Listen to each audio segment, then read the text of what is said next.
الحمد لله نحمده ونستعينه ونستغفره ونؤمن به ونتوكل عليه ونعوذ بالله من شرور أنفسنا ومن سيئات أعمالنا من يهده الله فلا مضل له ومن يضلل فلا هادي له ونشهد أن لا إله إلا الله وحده لا شريك له نشهد أن سيدنا ومولانا محمدا عبده ورسوله أما بعد فقد قال الله تبارك وتعالى في كلامه المجيد أعوذ بالله من الشيطان الرجيم بسم الله الرحمن الرحيم ما آتاكم الرسول فخذوه وما نهاكم عنه فانتهوا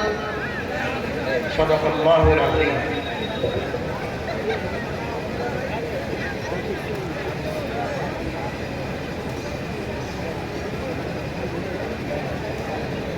حضرات علماء کرام، باہر سے تشریف لانے والے معزز مہمانان نظام اور اطراف کی بستیوں کے میرے بھائیوں، نوجوانوں اور پردہ نشین میری ماں اور بہنوں،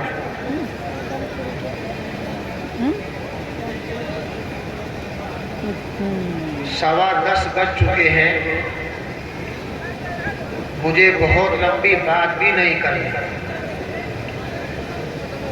لیکن میں درخواست کروں گا جن بھائیوں کو کوئی شدید ضرورت ہو،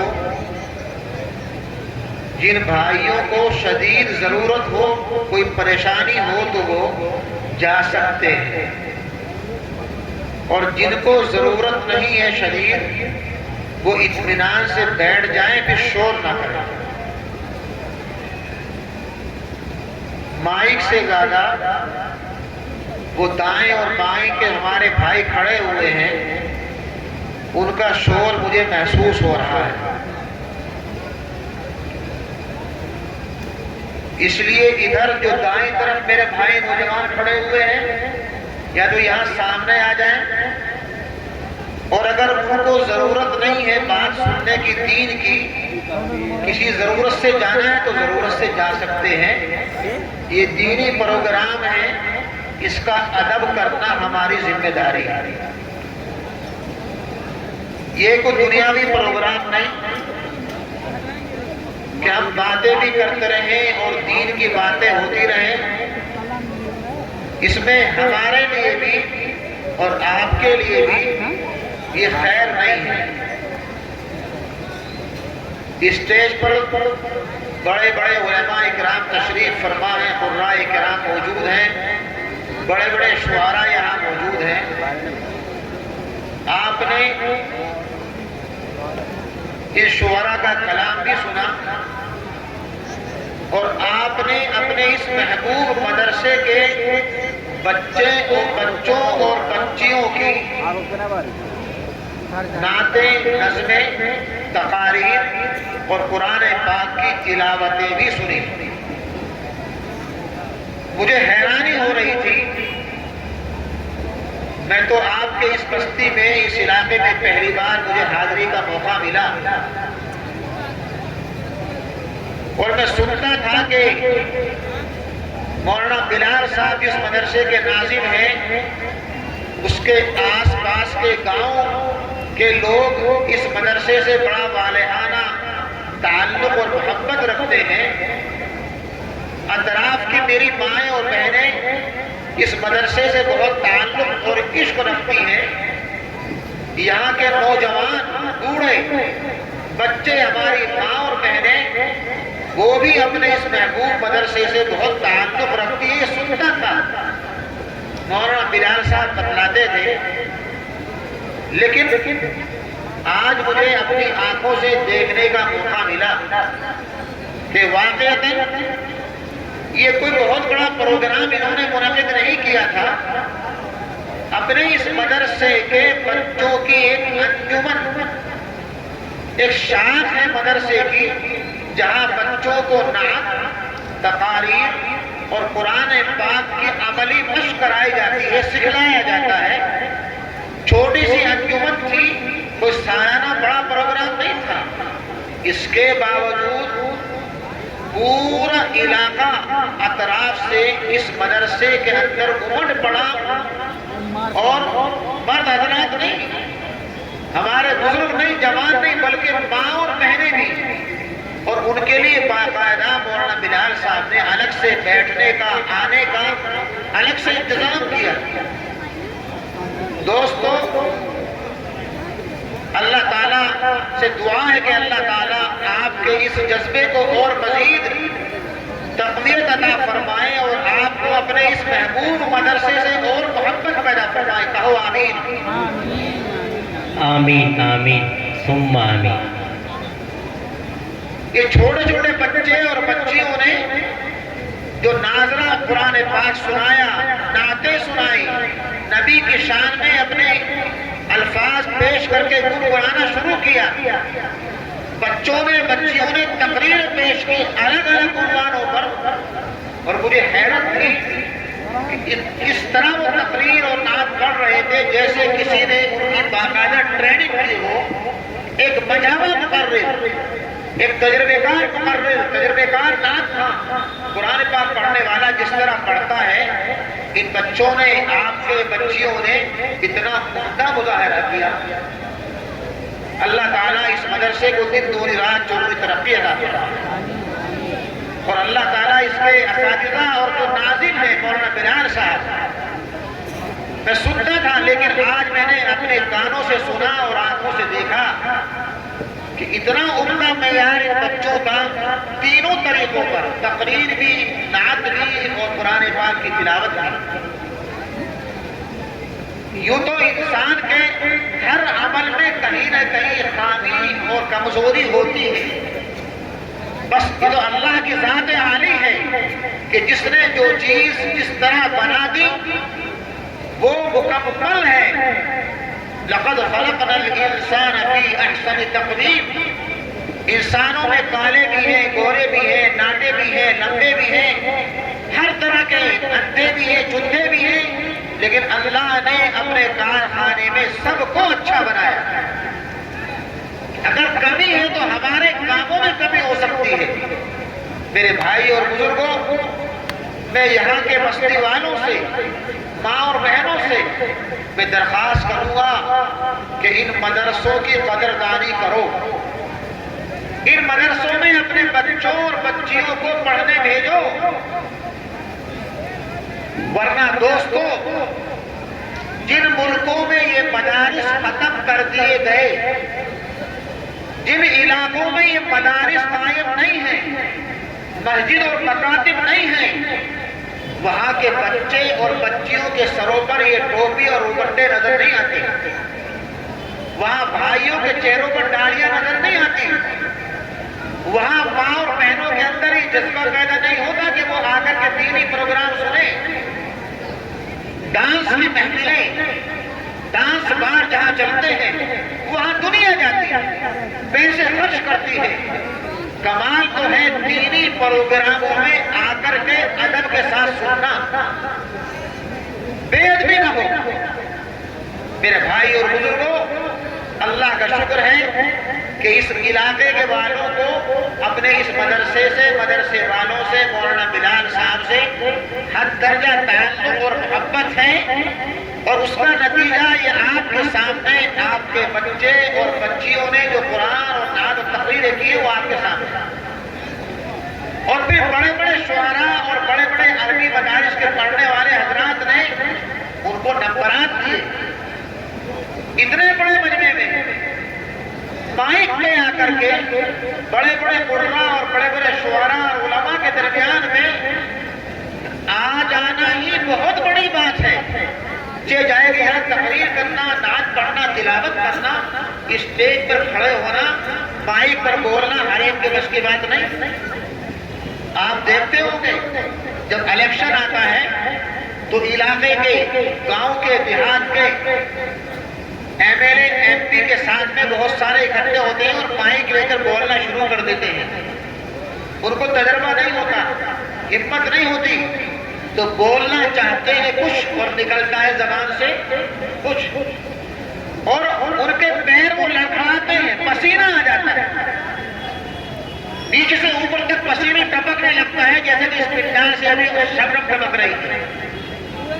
لیکن کمال ہے ان بچوں اور بچیوں نے بلا جھجک کے، اور بعض بچے تو اور بچیاں اتنا اچھا مظاہرہ کر رہے تھے کہ لگ رہا تھا کہ اس پورے سال انہوں نے مائک پہ کھڑے ہو کر کے بولنے کی ٹریننگ لی۔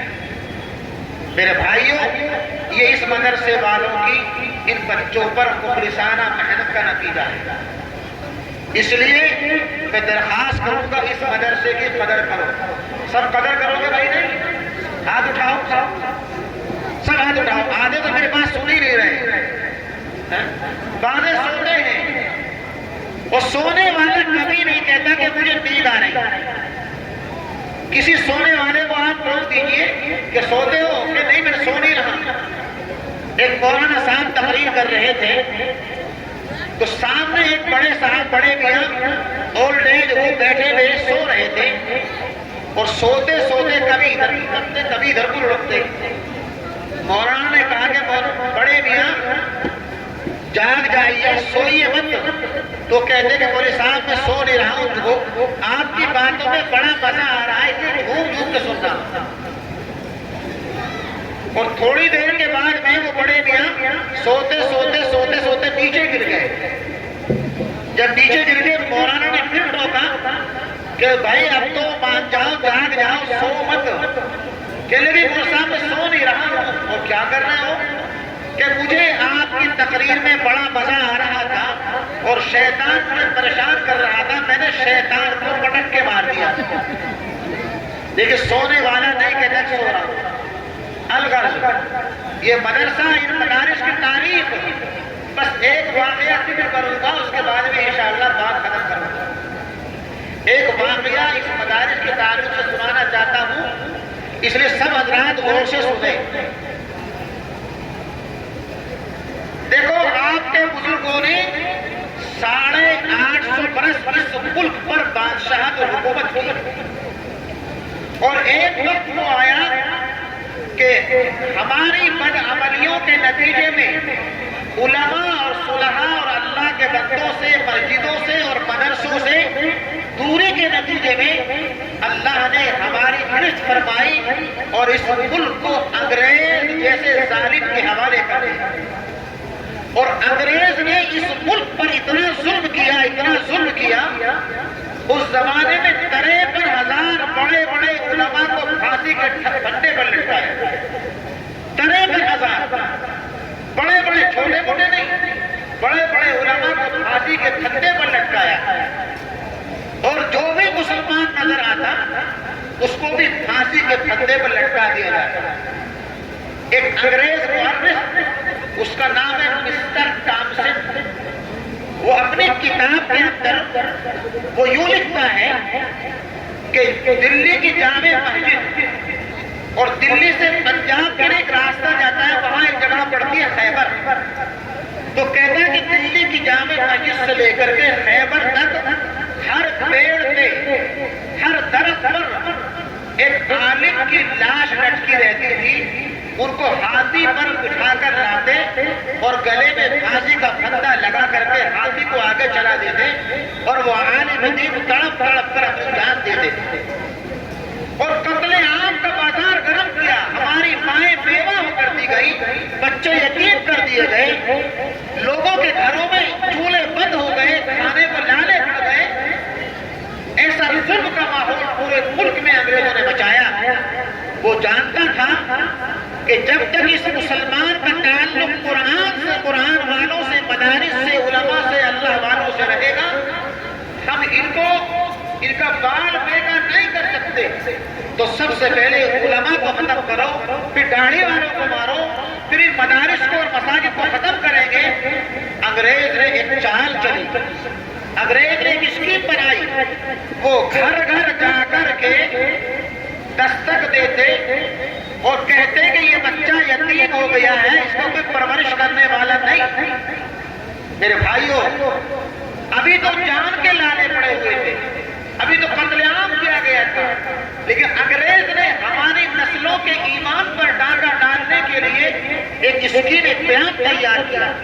انگریز گھر گھر جا کر کے وہ تشکیل کرتا اور کہتا کہ یہ بچہ اور یہ بچی جس کے گھر میں کھانے کو نہیں ہے، اکیلی ماں ہے، کمانا والا کوئی نہیں ہے، باپ کا قتل ہو چکا، باپ کو شہید کر دیا گیا، اس بچے کو ہمیں دے دو، ہم اس کو لکھائیں گے، پڑھائیں گے، کپڑا دیں گے، کتابیں دیں گے، اور پڑھانے کے بعد میں اس کو ہم ملازمت بھی دیں گے۔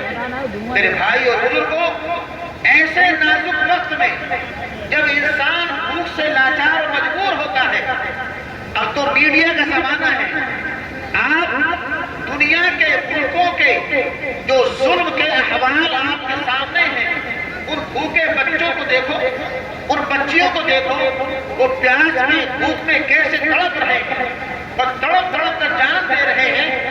یہ تو میڈیا کا دور ہے۔ تو 47 سے پہلے یہ ظلم انگریز نے ہمارے ملک پہ کیا، اس زمانے میں ہمارے بڑے بڑے علماء حضرت مولانا قاسم نانوتوی رحمۃ اللہ علیہ، حضرت حاجی امداد اللہ صاحب مہاجر مکی رحمۃ اللہ علیہ، حاجی عابد حسین رحمۃ اللہ علیہ، اور بڑے بڑے اللہ والے، بڑے بڑے قطب اور ابدال، ان لوگوں نے مکۃ المکرمہ میں بیٹھ کر کے ایک مشورہ کیا، انگریز کی اس چال کو پہچان لیا، بنک پڑ گئی، کیونکہ اللہ والوں کے دل جو ہوتے ہیں وہ صاف ہوتے ہیں، وہ دوسرے کے دلوں میں ان کی پلاننگ کو سمجھ لیتے ہیں۔ اللہ نے ان کو یہ سمجھ عطا فرمائی کہ انگریز کی تو بہت خطرناک پلاننگ ہے، ابھی تو جان کے لانے پڑے تھے، اب یہ ہمارے ایمان کو لوٹنا چاہتے ہیں، ہمارے بچوں کو ان کا فیوچر اور مستقبل خراب کرنا چاہتے ہیں۔ وہ یہ چاہتے ہیں کہ ہم ان بچوں کو لے کر کے، ان کو گود لے کر کے، پڑھا کر کے، لکھا کر کے، یہ بچے اگرچہ ہندوستانی رہیں گے لیکن ان کا دماغ اور ان کی عقل ہم انگلستانی اور انگلش اور انگریز اور یہودوں کی بنا دیں۔ اس سازش کو علماء نے بھاپا، اور پھر اس زمانے میں ان بزرگان دین نے مکۃ المکرمہ میں بیٹھ کر کے دہلی سے 150 کلومیٹر دور گمنام علاقہ دیوبند کے نام سے مشہور تھا، چھوٹا سا گاؤں تھا، کوئی جانتا بھی نہیں تھا، اس گاؤں کے اندر ایک دینی مدرسہ قائم کر دیا۔ فیصلہ مکۃ المکرمہ میں ہو رہا ہے، فیصلہ ہماری نسلوں کے لیے ہو رہا ہے، فیصلہ ہماری ماں اور بہنوں اور بچوں اور بوڑھوں کے ایمان کو بنانے کا ہو رہا ہے۔ دوستو، دارالعلوم دیوبند قائم کر دیا گیا۔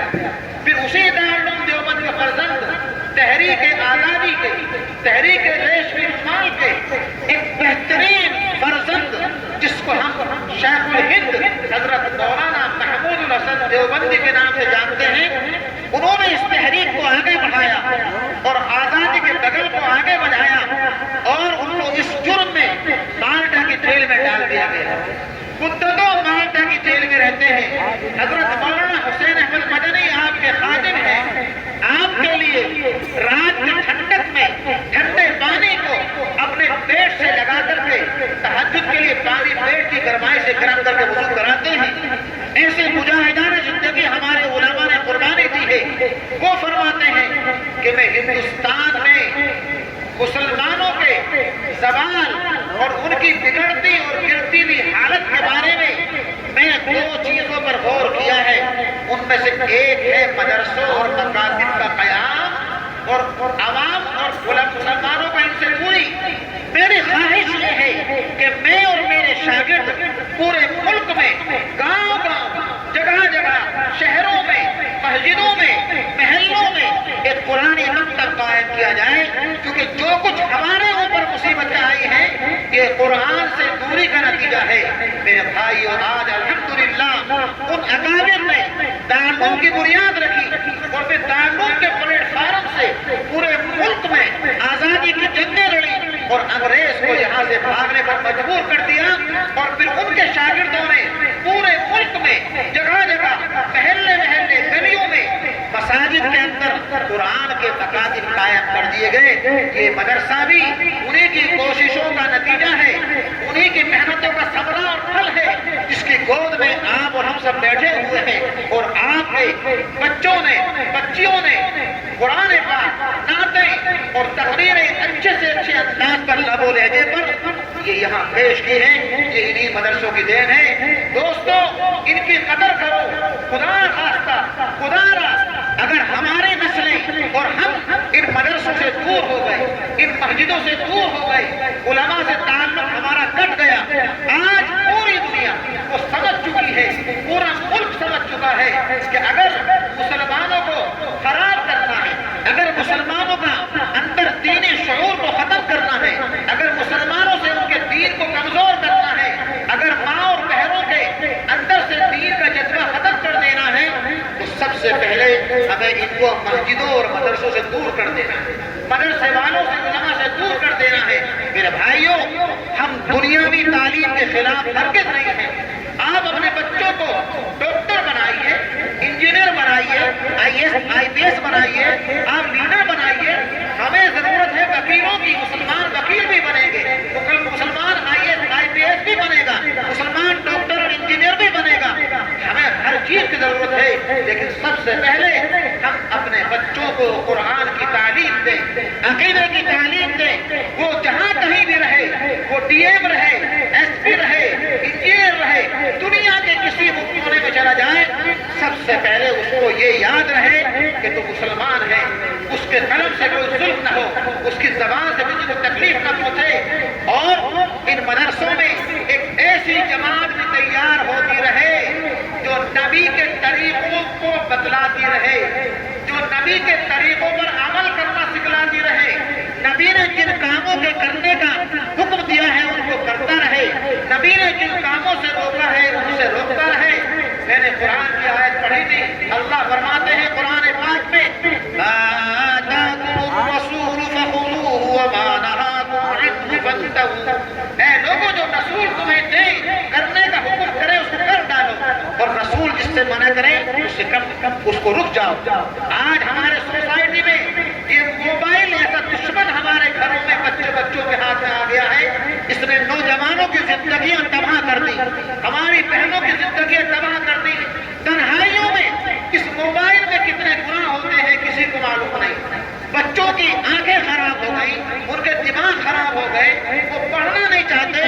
انگریز نے ایسا تحفہ ہمیں دے دیا اور ہم ہیں کہ اس کلچر کو اڈاپٹ کیے جا رہے ہیں، قبول کیے جا رہے ہیں، اور بلا ضرورت شرعیہ ہم دھڑا دھڑ موبائل لے کر کے کیمرے میں فوٹو اور موویز اور فلمیں بنانا شروع کر دیتے ہیں، اور ماں باپ خوش ہوتے ہیں کہ ہمارا بچہ موبائل چلا رہا ہے۔ دوستو، میرے بھائیوں، میری ماں اور بہنوں، آج کیا وجہ ہے کہ ہماری گود سے شبد القادر جیلانی پیدا نہیں ہو رہی؟ کیا وجہ ہے کہ ہمارے گھروں میں رابعہ رفیہ پیدا نہیں ہو رہی؟ یہ موبائل جو ہے، یہ فتنہ ہے، یہ دشمن ہے ہمارے دین کا، ہمارے ایمان کا۔ اس لیے ہمیں چاہیے کہ ہم اپنے بچوں سے محبت تو کریں، لیکن ان کے ہاتھ میں موبائل ہرگز نہ دیں۔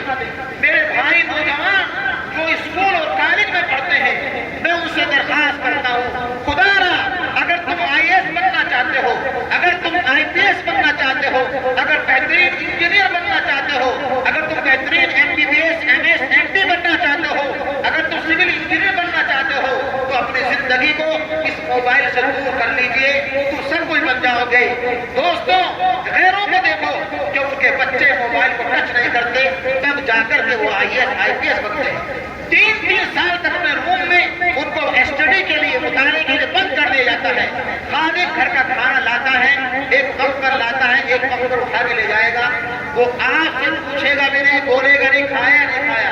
اتنی محنت کرنی پڑتی ہے، اور جب ہاتھ میں موبائل ہوگا تو گلیوں میں، چوراہوں پر اور چوپالوں پر بیٹھ کر کے اس گناہ کے اندر مبتلا ہوتا ہے۔ اللہ ہماری اور ہماری نسلوں کی اس موبائل کے فتنے سے ہی حفاظت فرمائے گا، آمین۔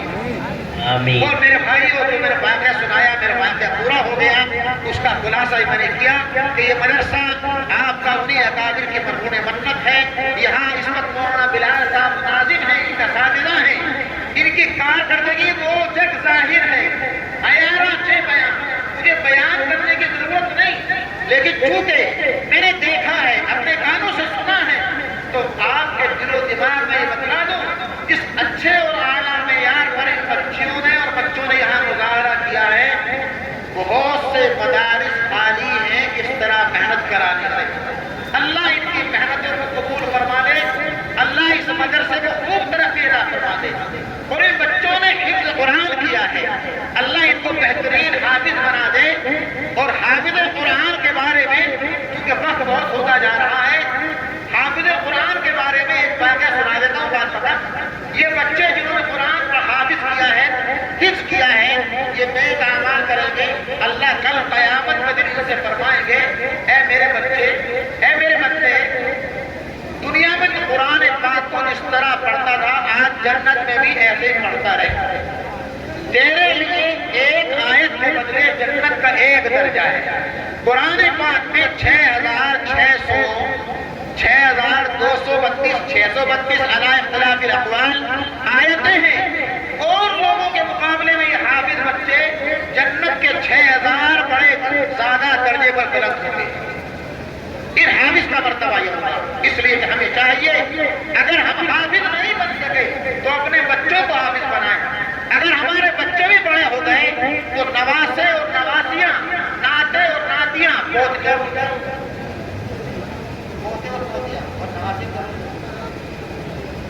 ناتی اور ناتیاں، پوتے اور پوتیاں، ان کو حافظ بنائیے، ان کو حافظہ بنائیے۔ انشاءاللہ آپ کے لیے بچوں کو سرمایہ ہوگا، اور کل قیامت کے دن ماں باپ جو ہوں گے ان کو میدان حشر میں جہاں جب سے دنیا قائم ہے، جب سے قدم ہوئی، اللہ تعالیٰ عزت کا جوڑا پہنائیں گے، ایک تاج پہنائیں گے۔ شادیوں میں، فنکشن میں بچیاں تاج پہنتی ہیں، ان کو ویلیو نہیں ہے، وہاں اللہ تعالیٰ ماں باپ کو ایسا تاج پہنائیں گے، اس کی روشنی سے پوری دنیا منور ہو جائے گی، ایسا سورج ہوگا، ایسا تاج کی روشنی ہوگی اس کی، اور عزت کا لباس پہنا دیں گے۔